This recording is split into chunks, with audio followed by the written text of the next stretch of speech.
कांग्रेस के नेता राहुल गांधी जी, श्री मल्लिकार्जुन खड़गे जी बहुत धन्यवाद के पात्र हैं और ये इंडिया गठबंधन की सामूहिक प्रयासों की जीत है कि सरकार को अनंतो गत्वा जाति जनगणना के प्रस्ताव को मानना पड़ा और उसकी घोषणा करनी पड़ी।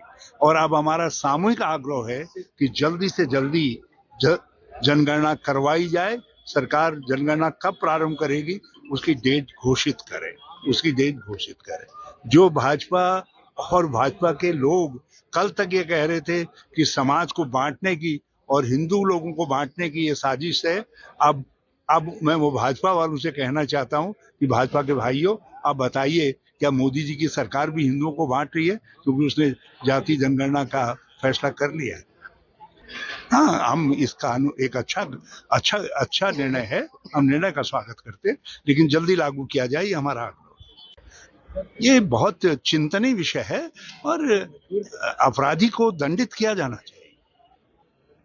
बालिका के साथ दुष्कर्म, बलात्कार जो कुछ भी है उसके अपराधी को पकड़ करके पुलिस को दंडित करना चाहिए। कानून अपना काम करेगा, लेकिन दुष्कर्मी है, बलात्कारी है, वो किसी जाति किसी धर्म का है, उसके आधार पर उसके धर्म या जाति को टारगेट नहीं किया जाना चाहिए। और मैं पुलिस प्रशासन से आग्रह करूंगा कि वो जो दुष्कर्मी है उसको कठोरतम दंड दे। और लोगों से भी प्रार्थना करना चाहूंगा, कोई व्यक्ति गलती से भी दुष्कर्मी के पक्ष में नहीं दिखाई देना चाहिए। किस तरह से दुकानों से निकाल करके मारपीट की जा रही है, वो उचित नहीं है। मैंने कहा ना, किसी दुष्कर्मी का कोई जाति धर्म नहीं होती और आप वो जिस जाति धर्म से है यदि उनको टारगेट करना शुरू करेंगे तो ये दुर्भाग्य। कानून व्यवस्था पर क्या करें?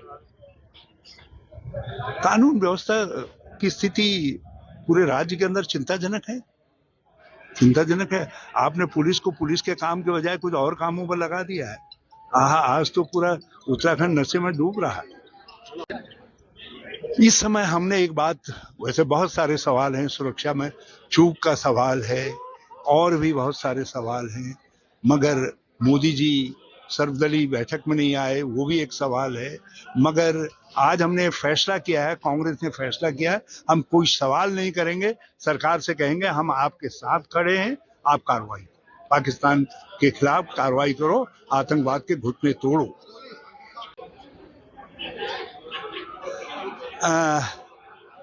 देखिए, कांग्रेस ने तो हमेशा बाबा साहब अम्बेडकर जी का सम्मान किया।